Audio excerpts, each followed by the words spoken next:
Stuff.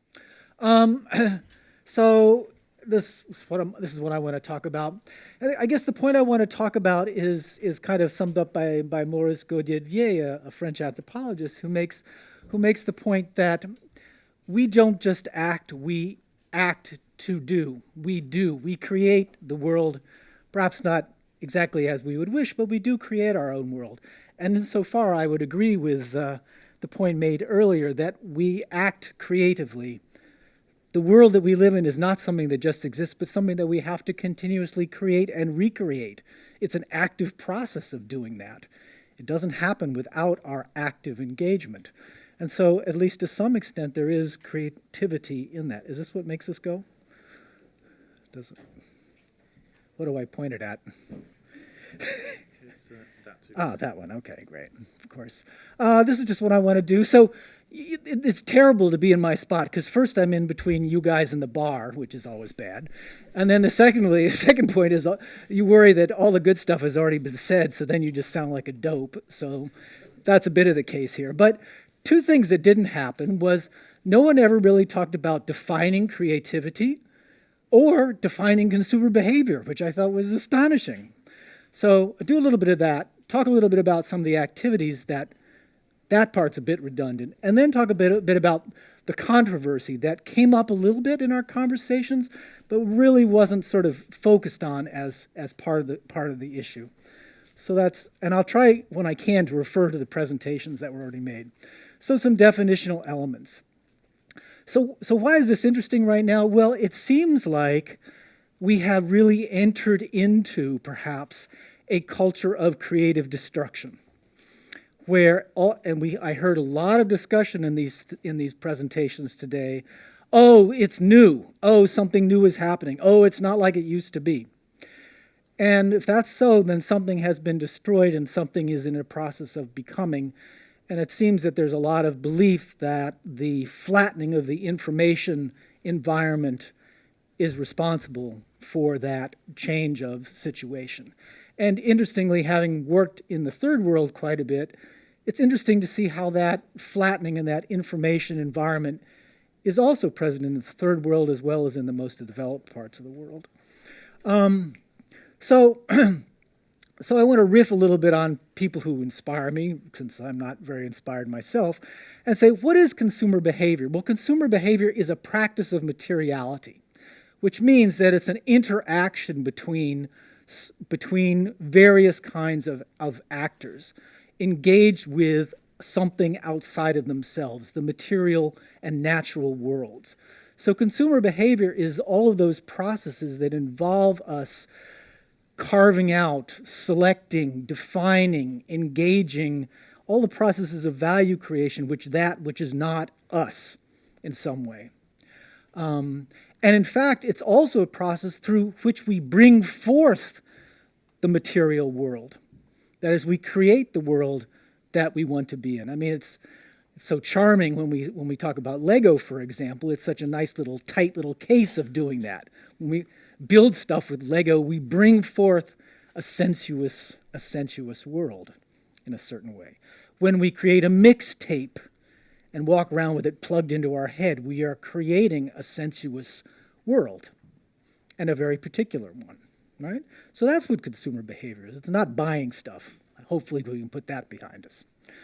Now I want to riff off the unique thinker Georges Bataille a little bit, who in his very interesting book, La Part Maudite, or The Accursed Share, talks a little bit about consumption. And he talks about two different kinds of consumption. He's inspired, of course, by Karl Marx, and he talks about how consumer objects, so he kind of buys Marx's notions about the fetishism of objects, but not quite, because he says that material objects, material things, the objects of consumption are crystallizations, temporary crystallizations of resources. And we've heard a lot about that today. People have talked a lot about that sort of resource agglomerating, resource accumulating. This was something that Bataille had thought about quite some time ago. But he sees the object form as a secondary form. And the part he buys into about Marx on the fetishization of commodities is he says there's an inspiration behind this, which is the transcendent inspiration. that is the inspiration to connect with the transcendent. And so when we are engaged in consumer behavior that involves the immaterial, then we are actually realizing the foundational human project of creativity to come in contact with the immanent, the transcendent. This is a very lovely kind of notion, I think. And there, he says, is where we actually realize immediate freedom, the freedom to experience the world unfettered by the chains of convention or the chains of the marketplace in the immaterial world. So I think, well, so why is it that people are so crazy about the internet? We never really address, like, why is everyone so nuts about it? And I think there's something to be said for thinking about the transcendent qualities of the immaterial that drives people to be interested in the internet, perhaps. Okay. So what I'm talking about, it's not true, it's just a story, right? So if it's a good story, that's okay, right? So the other thing is we didn't really talk about creativity itself. And of course, all definitions are bound to fail and subject to all sorts of criticism and so on and so forth. But I think we do know that that is to act in a creative way. And I would disagree with my esteemed colleagues that all action is creative, because I think it's patently obvious that many things, in order to act in the world, we have to engage in routine, because the immediate sensory world is too oppressive to operate in unless we do routinize it and systematize it. But nonetheless, it's active learning has to be involved with the creative process, it seems to me. That is, it's the act of taking in and processing information of all sorts in new ways that must be involved with creativity. It also must be ludic in the sense that we want to process stuff that seems useful and also stuff that seems useless, right? So we want to get away from some sort of functional bias in this, but we want to know and do things. And then creativity proper, I think we could say, is maybe productive acting. That is embodying a productive, embodied action that requires those two other bits, but is something that we do. And importantly, it's embodied, it's socially adjusted, it's empathic, it's sensitive, it's rational in the sense that it may have ends and means associated with it, and it tends to be open-minded. So it's a very pro-social kind of behavior creativity, I would say. So that's just what I think about that. Riffing off Beth Hirschman, who wrote a cool article in the Journal of Consumer Research back in 1980, which is super psychological, so I had to twist her words to make them amenable to something that I can understand. And so I would say that why should we talk about consumer creativity? What's going on there? What are we up to? So I think we always need to think a little bit about the fact that if we do think it has something to do with the processing of resources, we have to recognize that people's ability to be creative is constrained by their resource endowments. Not everyone, as we've sort of heard, is equally endowed with perhaps the psychological resources they need to be creative, but certainly the monetary and material ones and the social ones to be equally creative. So it is something unequally distributed, although I would question the innateness of that distribution. So the first point is that there are so many more market-mediated processes out there. Just count the number of luxury brands that have grown over the last 30 years. It's interesting to go to Milan. I remember Milan in 1970, and it seemed like there were 5 luxury brands. Now you go to Milan, and there's street after street of luxury brands. Okay, but now, of course, everything is market-mediated because, as someone else was arguing about people being brands, the process of being a branded person, we have internalized all of these market mediation processes, into our own behavior. So the scale and scope of market mediation has increased. And in consumer culture, market-mediated culture, we all have to navigate these things. We don't have the option of opting out of the market-mediated world. There isn't somewhere else to go. And we all have to be able to give an account of ourselves in market-valuated terms. Oh, what's your job? What do you do for a living? Those kinds of questions are very qualifying for people. And as a result, this means that the repertoire of templates for action and action and interpretation that people can accumulate in order to act in the world have also increased in the number. So these are sort of some of the conditions of contemporary life that lead to more and more consumption behavior and the possibility of more and more creative action. Okay, so that's just some thoughts I have about that stuff. I don't know if they're useful. So examples. We've heard examples of creative behavior. Here's a couple that I like. I was just talking to my Finnish friend Jonas Rukka about neo-analogism. And so I've shown a picture of a skateboarder. Now, skateboarding is a nice transgressive consumption behavior, because here we see the archetypical example of someone using an object designed to create greater safety being used to create risk. Its exact opposite. Sliding down a banister on a skateboard seems inherently more risky than using it to help yourself get up and down the stairs. So that's kind of the essence of skateboarding in a way, right? But this little skateboarding community somewhere in Helsinki, I think, has discovered the joys of analog technology. So this guy is now creating a magazine. They refuse the internet.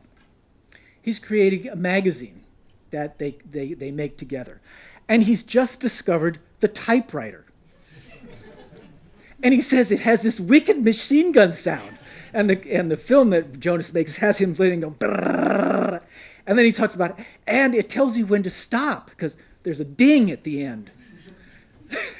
And then he's talking about making the magazine using this stuff called letraset. Most of you don't know what that is, but it's little letters that are sticky on a piece of paper, and you rub them and you can put them on another piece of paper. Okay, so he discovered them in a junk sale and didn't know what they were, but all got fired up about it. So he's living in this kind of analog space. But again, it's creative, it's recycling, it's using certain templates for action and interpretation that are available, a new form of materializing the rebellious skateboarding lifestyle, but drawing on old forms. And my colleagues, my Brazilian colleagues, Bernardo Figueiredo and Diana Scoroboto, introduced me to the idea of travel bugs. I don't know if you know about travel bugs, but travel bugs are these little things that have RFID tags that people involved in geocaching hide, and then they get found. And I'll talk a little bit more about what's in it for people in a moment. But these things are scattered around the world, and they travel around the world. And so, just like the old-fashioned Kula objects that I used to know something about from anthropological sources, these objects, which are from the marketplace world, accumulate stories through the intercession of the human agents who never own them, but always just pass them on. So the interesting thing about where the agency is in this little world is kind of interesting. Okay. Here's another thing that I learned recently from my friend Eric Reinfleisch that has to do with 3D printing. Brand mixing. So he brought to the conference I was at on branding last week a Hello Kitty Darth Vader doll. Right? And I said, oh, that's cool. Has anybody else thought of that? So I went online, and lo and behold.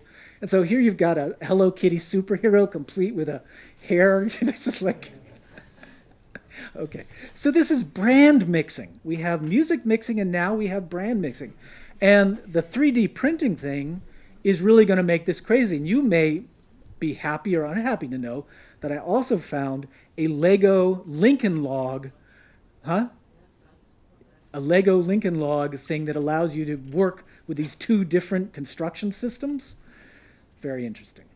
So we should expect to see a lot more brand mixing, which to me is, again, a new form of materiality that realizes some different kinds of visions of what the world can be like, but uses templates for action and understanding that are quite familiar. These are iconic types of figures that are deeply embedded in our Jungian psyche, if you will, the hero and the dark satanic forces, right? Although picked up, so so confused, right? So that's kind of great. When I started thinking about it, and I'm not up on all of this stuff because I'm too old and decrepit, but when I started thinking about all of the creative stuff, words that are out there, I just started thinking we're living in a time of plenitudinous creativity, because all of these words describe things that are all about creative consumer action. I was just at the Museum of Modern Art in Paris yesterday, and my friend Peter Herman was telling me about how the Museum of Modern Art had staged an exhibit of graffiti arts. And the Parisian tagger community had stormed the opening and complained that they were being excluded from consideration. And why were these artists, Banksy and so forth, being celebrated, and they were being excluded? And so they completely disrupted the thing. So the museum said, okay, we'll give you a space to tag. And so they gave them a whole bunch of huge area in the basement of the building to create their own graffiti art. And now you can go on a midnight tour of the Museum of Modern Art of the city of Paris and go and see the graffiti art that they put in the basement, right? So consumer activism, consumer power, and so on and so forth. So, I mean, we could go through all of these things, and I think we all know the cases. I learned about some more things in our session this afternoon, where more and more examples of consumer creativity being on display. Cosplay is like so weird to me, but there you go. Oh, the other part of this is that the nature of the things is no longer what it was. We are now more and more created with what, I don't know if they coined the term, but colleague Detlef Zweig and Nick Delakia call epistemic objects, objects that are not finished, but are created or continue to be created through the process of engagement with consumers. So online computer games are obvious examples of this. Second Life is a very clear example of this. That is, the thing itself and its fascination grows via the network of consumer engagements with the thing. It's an open-ended object, as it were, unlike a desk, for example. At least it's far more open-ended than a desk. It's even so of spectator sports, which allow for increasing kinds of engagement and are also proliferating in the form of hybrid sporting activities, right? So parachute skateboarding or whatever, right?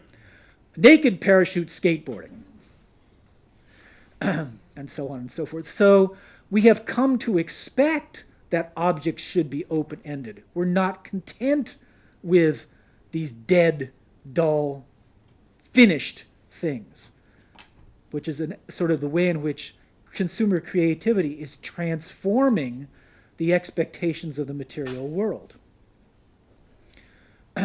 Oh, right.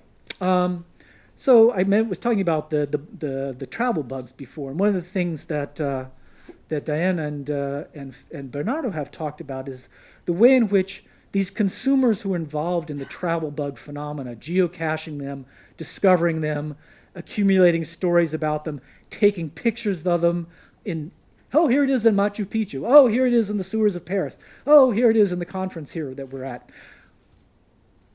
This is all engaged with a self-conscious and self-reflexive process of value creation. So people are creating social capital via how many have you found, for example. They are creating emotional value by dint of discovering a hard-to-find one, for example. And just the process of engagement with hiding and finding and storytelling and so forth recreates these trivial plastic things with their RFID tag as epistemic objects. And these are the three sort of domains of major practice that people engage in to produce these values. And this is, again, it replicates some of the work that Hope Scow and my brilliant colleague Al Muniz and I did, where we looked across a gazillion brand communities to see what the hell these guys were all up to, and discovered that, lo and behold, they engaged in a series of quite common practices, so we grouped into families, not to say that they were exhaustive, but we found common families, and lo and behold, as these wheels turned, they generated value for participants in the community. So consumer creativity without value, it seems to be it has to be linked to value creation somehow. That is, that's not the way it's typically defined, but it seems to me that this is its logic in some way. This is its reason for being, is that it produces value for people. Okay? Yeah, we find all sorts of other sorts of things going on, like consumers without purchases is an interesting idea I kind of like, which is, someone mentioned this before, what do people do with shopping malls or high streets? And a lot of what they do at shopping malls and high streets is engage in consumer activities that have nothing to do with buying anything. So we know from some literature that a lot of what young people do is engage in peer socialization.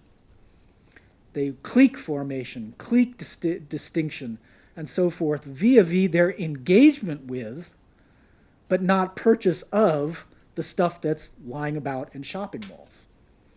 So the logic of being a consumer has been internalized, but it's without the actual material process. It's become immaterialized, immaterial consumer behavior. Again, we have all of this discussion about access-based consumption. So I love this art piece on couch surfing, which shows a kid on a surfboard on a sofa with a crushed up comforter looking like a wave, which I think is, in and of itself, is a creative expression. I think we also have to look at the fact that the consumer logic has gone inside the firm very foundationally. That is, what goes on in the firm looks like consumption to me. So here is Google's headquarters in Zurich. What's this doing there? This is matter out of place. This is a firm. We're here to make money. What is the damn billiard table and the bar?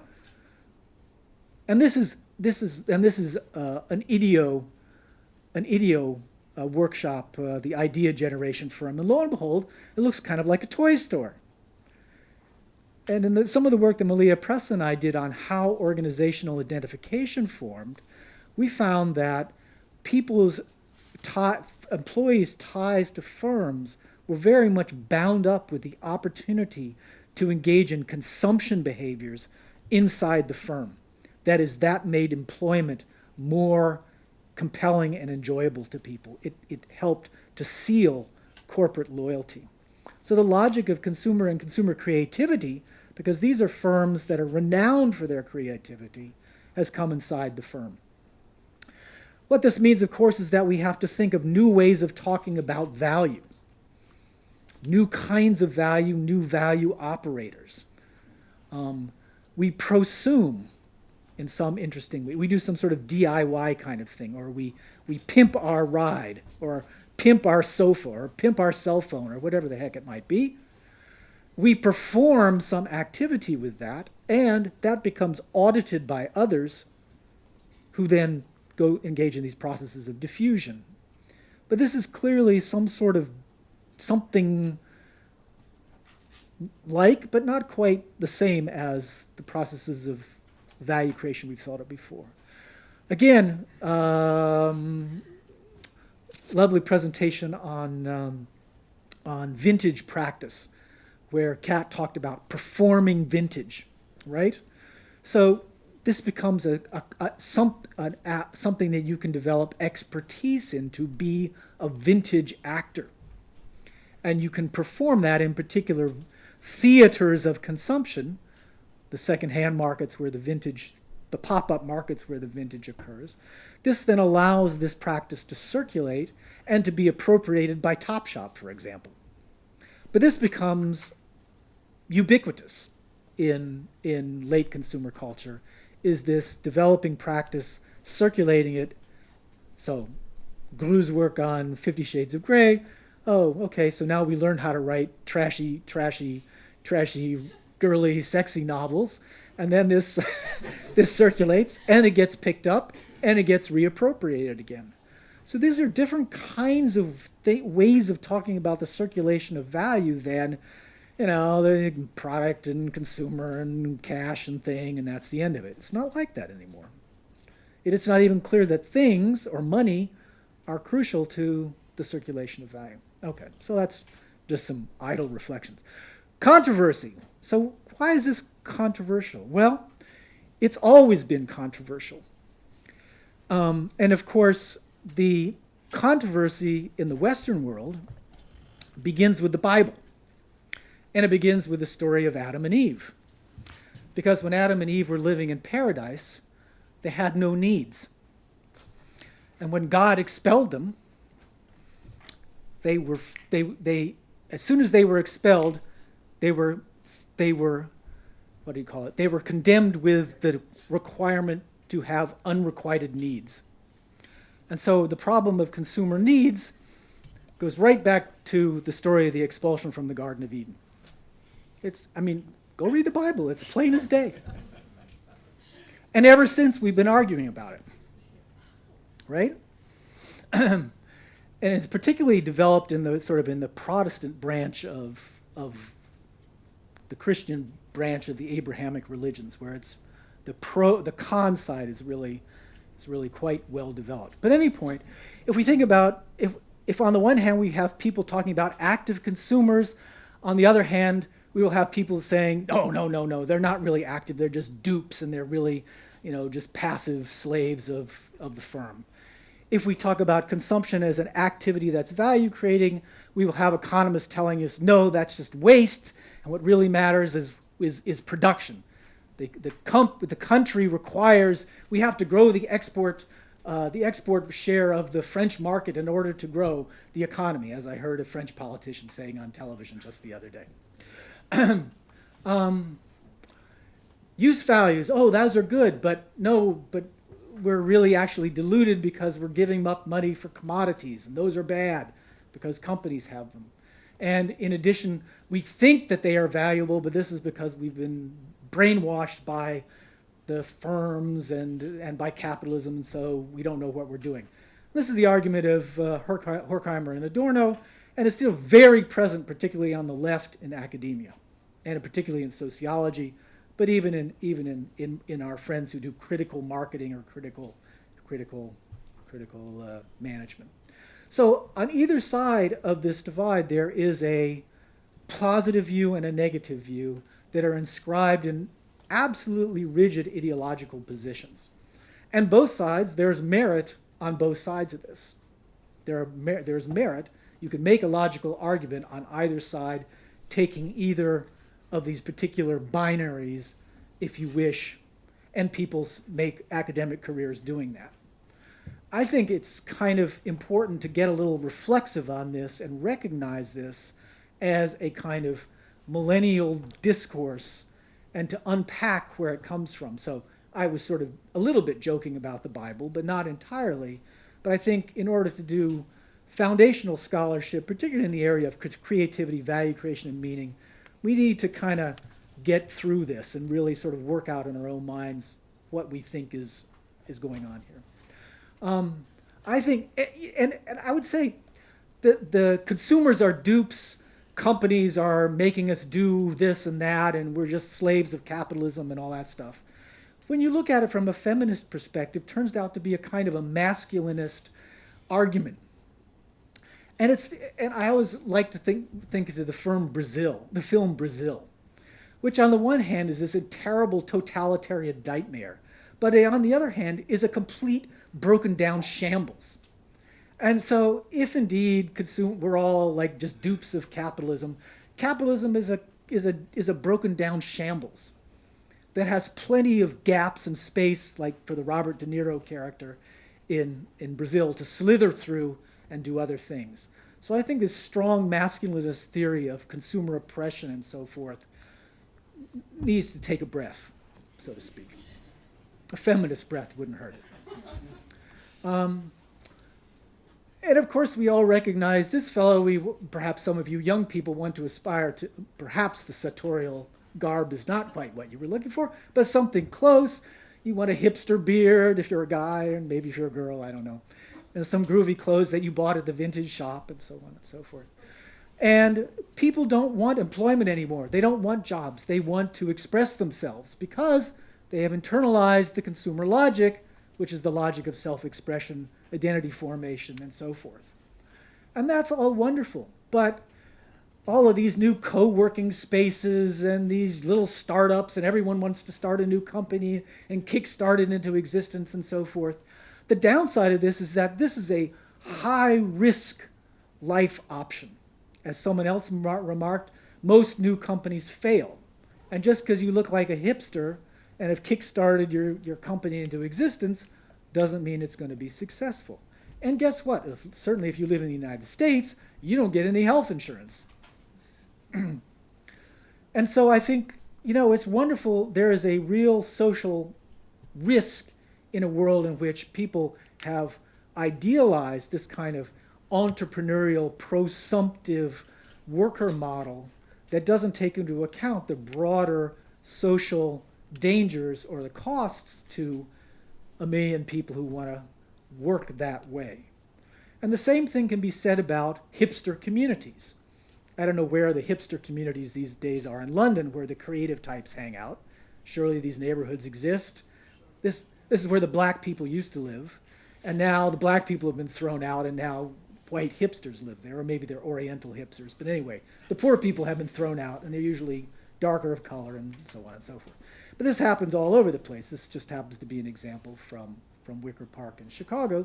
Living in Portland, Oregon, as I did the last couple of years, which is like, as far as I can tell, the global capital of hipsterdom. It was very clear. You could see all the black people being kind of property taxed out of their homes. It's quite clear how you could see that going on. So all this hipster capitalism is cool, but are we all right with this kind of sort of the effects of gentrification as a process of spreading and insisting social inequality? Is that okay? Is that okay? So, and again, as I mentioned before, the post-industrial global creative class is a class that is at risk because they are not enshrined in institutions and so forth. So is that okay? I don't know if it's okay. So I think there are public policy, there are broader macro issues to think about when we think about consumer creativity and think of it at social scale. So there's a theoretical controversy about creativity and consumption and so forth, and there are some policy issues, debates about creativity and consumption that those of us who work in schools of management ought to spend some time thinking about, rather than just being hipped up on how groovy it is to, make Darth Vader, pink Darth Vaders and so forth. Okay. This is also, so consumer creativity is obviously also, we've heard some of this from our colleagues, it's a challenge for management. It's cool on the one hand, it has value creating potential on the other, but it's a problem. So we heard from our friend who was talking about all these new apps for, in fashion that people are agglomerating and all of this kind of stuff. People are demanding, but they're bloody inarticulate. So consumers are crap at telling you what they want. You can sort of see after the fact what they have shown that they wish, but it's very hard to bring consumers into the firm in an articulate way, and I'll come back to that in a second. What's the difference between being brand loyal and being an intellectual property thief, as in the case of 50 Shades of Grey fan fiction, for example, or Harry Potter fan fiction, or brand mixing, again, back to Lincoln Logs and Legos bricks. Is it okay to manufacture that, or is that stealing intellectual property from Lego and Lincoln Logs? It's cool, but what are the legal and ethical implications of that? It's great to have brand ambassadors who are all over the internet telling you how wonderful your brand is, but you got to expect you're going to have an equal number of very loud brand saboteurs out there saying your brand sucks and the company is illegal and unethical. And we know how dangerous that could be when we see examples like Nike, for example, who after the sweatshop scandals cleaned up its act massively in terms of sustainability. I mean massively. The company was traumatized by that experience. And yet they still get hammered in the press for not being perfect, which of course no company can be. Right? So lead users are great, but how about the unruly bricoleurs that Douglas Holt refers to that debadge your cars or debadge your brands, mix and match, and then present new hybrids that, again, are problematic for your brand equity, for example. So there's a lot of problems with just on the managerial side of thinking about this. So, and as far as I can tell, these problems haven't been solved. I just give this one example of the Alfisti that Bernard Coppa talks about, where Alfa Romeo decided, okay, these people love the brand, let's bring them into the design process. And after spending enormous amounts of money and all this kind of stuff, Alfa Romeo discovered that it didn't work because the consumers were unbelievably demanding, but completely inarticulate about what was acceptable, and they couldn't produce Alfa Romeos on the production schedule that the engineers needed to have to produce Alfa Romeos. So they basically shut down the enterprise. They couldn't incorporate them into the creative design process, which makes me really excited about the idea of brand ecology, because that gives us a sense of, no, you can't bring the fanatics in at any point. There are points in the ecology, when we start thinking about the ecology, where these people can be brought in. But when we manage this in a more sophisticated ecosystem way, we could perhaps see better how to bring in the fanatics, where and when they can be brought in. Not everywhere, not always. And that seems to me like really moving forward in terms of managing consumer creativity in the new environment we live in. Okay? So, there are intensified possibilities for consumer creativity. We all know that. You all are more experts than I. We have to rethink, I think, what we mean by consumer behavior to think about any provocation of human experience, which is a term I like. I think I stole that from I think I stole that from Janet Borgeson. Any provocation of human experience that involves, to some extent, market-mediated resources. And consumption activities, I think, one of the things that drives me crazy about marketing is that marketers often don't respect their own discipline. They say, oh, it's not rocket science. I've heard that so many times. And I'm completely against that point of view. I mean, when you think about, for example, luxury fashion is involved with defining what is beautiful in the sense that Plato talked about that. And whether or not you like it, it trickles down eventually to what we wear and consider proper to clothe ourselves. People who are involved in gastronomy, our friends at Noma in Copenhagen, for example, or are involved in the process of defining for us what is good in a very Platonic sense. Go on a website, just click on the website and search for 10 top chefs, and what you will find is that they say the 10 top chefs who have changed the way we eat. So when we talk about this world of consumption, it's not a trivial world. It's about defining our relationship to the rest of the world, the natural world and the social world, involving our ideals at the highest level. And when we as marketers and people involved in business don't understand that what we're doing is epical, then we trivialize our discipline and don't take and foreclose our possibilities of actually doing interesting and important stuff. So firms can't exist exert monolithic control if they ever could. I'm not sure that, I think that might be a myth, but we certainly need to see they can't do that today. And they can't not try to experiment and figure out how to manage these new exercises in human co-creation. Or consumer co-creation. It's just not, as some I think others have said, you can't choose to opt out of that. It's a new requirement of doing business.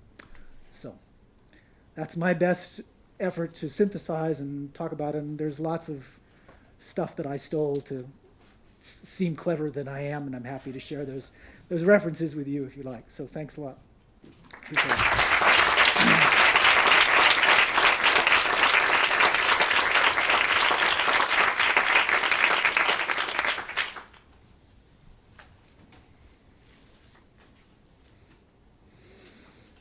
And the bar will be open in 7 minutes. I had a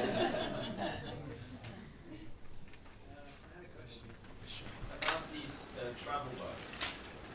So, what is, the thing itself, if you look at it as a tangible object, it's worth next to nothing. Pennies. Yeah. So where comes the value from?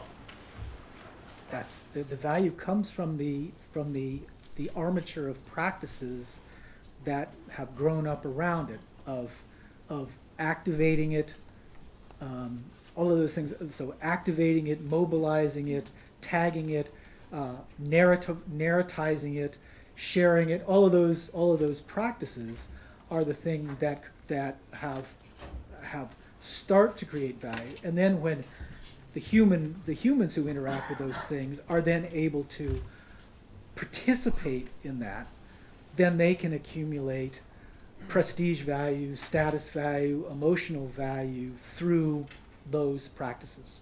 So it's a nice example. It's the nicest example I've seen since the Kula ring in New Guinea of stuff that's completely without intrinsic value, showing how it's the system that generates the value. And it's not just, that is, in order to create value, there has to be systems. So there's rules, there's procedures, and when people break the rules, they are sanctioned. That is, if you hold on to the object, then you're treated with disrespect, because the object should always move. It should always move, right? So it's a system that has its own internal sanctioning mechanisms, both for positive and negativism. It allows people, as Al and Hope and I found, it's a system that allows people to demonstrate expertise or connoisseurship or any of those things that allow you to stand out from others. But it allows anyone to enter in at a novice level. So it has all those qualities that we found in our work in yet another context. But a really nice example, which is the stuff itself, is just like ridiculous, right? Is it branded anywhere? I think that the tags now have a kind of there is some sort of organization that manages it, and there is some sort of vague. So the bug insignia, so it is branded to some extent, I guess. But it is a consumer-generated phenomenon, as best as I can understand. Yes, Flora.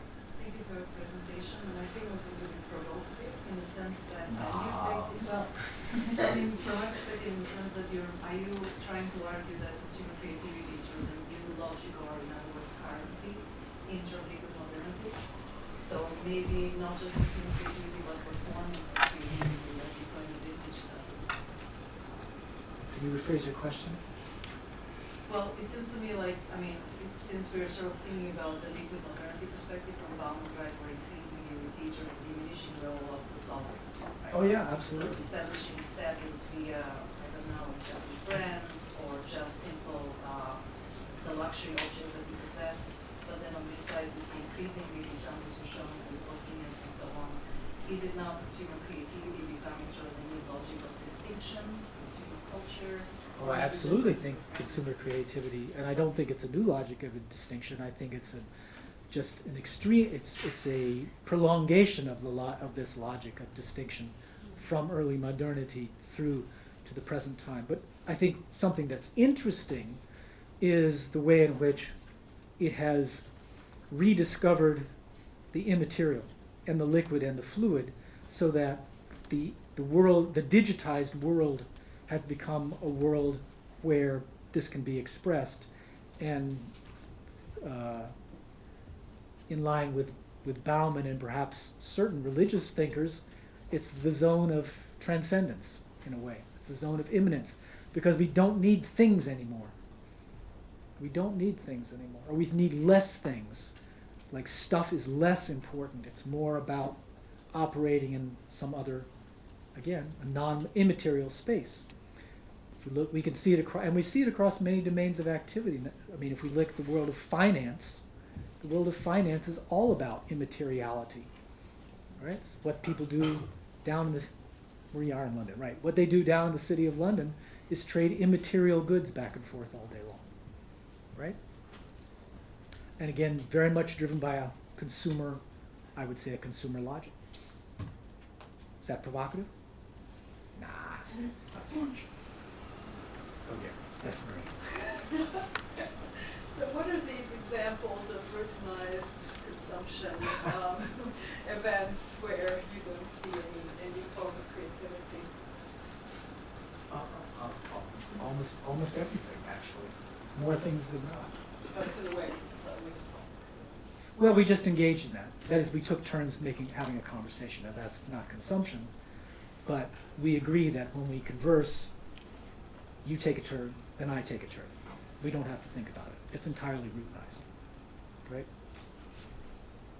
It's not creative to take turns in a conversation in our cultural space. But what that turn taking means in different contexts could be creative.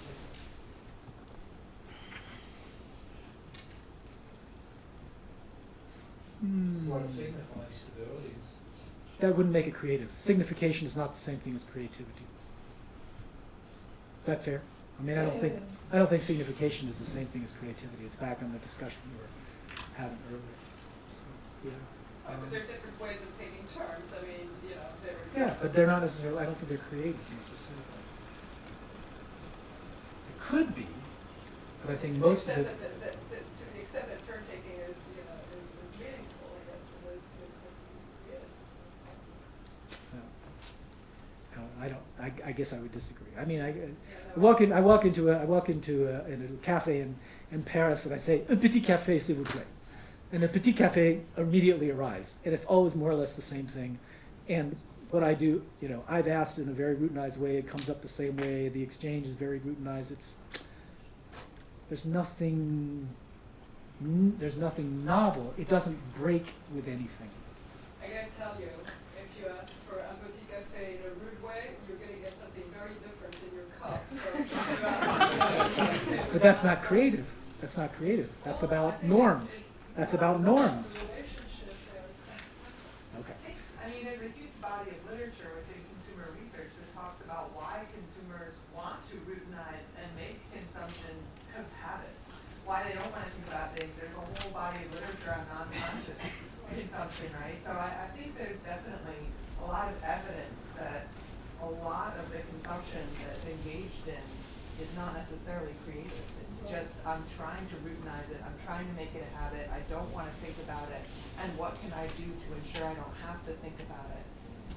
What brand of dishwasher, what brand of laundry detergent do you use? People can't usually, they can't answer that question, but if they can, it turns out to be the same one that their mother used. I mean, when I ask students in my classes. There was a recent toilet paper campaign here in the UK where they talked about, you know, are you a cruncher or are you a folder, scruncher, folder, whatever, or are you somewhere in the middle? Well, you know, so you could. Listen, if I'm folding my toilet paper into origami, I'm with you. I'm with you. I'm absolutely with you. But most people I don't think are. Yes? You spoke about the equivalent objects and sort of floating towards small medications and so on, which is going to be more creative. Yeah. Suppose it begs the question, is that bad in itself or will that continue? What's the boundaries? Where does it stop? The questions of the marketplace.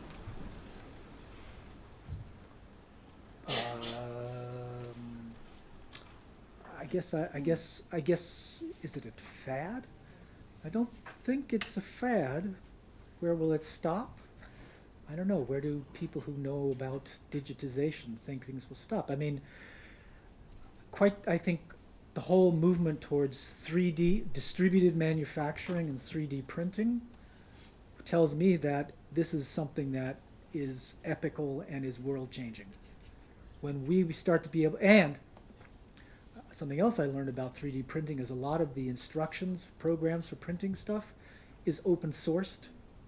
So you can hack it, you can do what you want, you can, so now, and as the range of materials that we can print with, human tissues, for example, so back to the guys who are experimenting with genes in their garages, once they can start to print organs of their, to spec, that's sort of interesting. So I think that whole 3D printing thing, again, and seriously, as the range of materials increases and people start to brand mix and other sorts of things, I think the trend towards epistemic objects will only increase. Now what we know about economies and systems is that the old stuff doesn't go away, it's still there, but new stuff emerges, and so I think the epistemic object is a thing that is growing.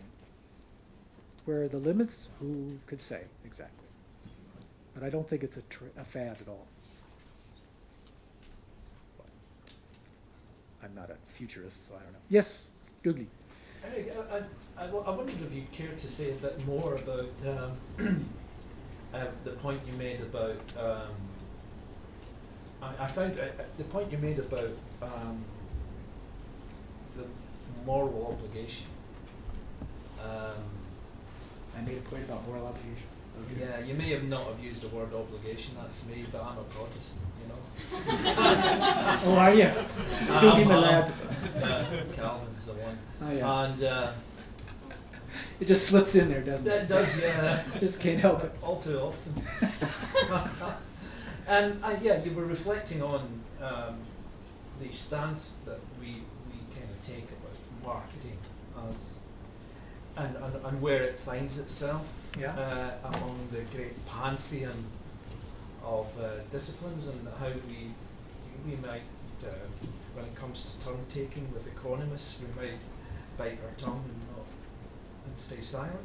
I'm interested to know what you might say to some of the younger people here doing PhDs and masters who maybe consider an academic career, and that's a how bad you choice. might, it's a Don't do that. So Bet on horses, that's better. what are we to do? What are we to do? I think we have to, if we're going to take academic careers, or if we're going to work in industry, I don't care. Either one is fine with me. I think we need to take our work seriously. So, we have examples of, I can think of examples of many companies who do really interesting work and are transforming the world in interesting and positive ways. I can think of old line companies that have taken it upon themselves to transform the way in which they do business, because they've seen that the model of the economy, that's the soapbox I'd be happy to stand on. We need a new economy. The old one doesn't work. We got this economy in the 18th century. It doesn't work. We need a new economy. What's that going to be like?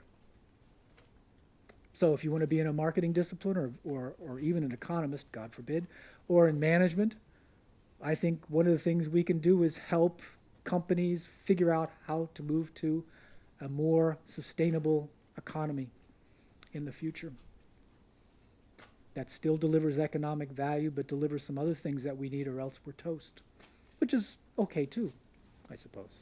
Yes? Going back to this point of this new economy. Yeah. And linking to the fact that a consumption act may be each and every time creative or not. I like to say that marketing was in the past just about making products.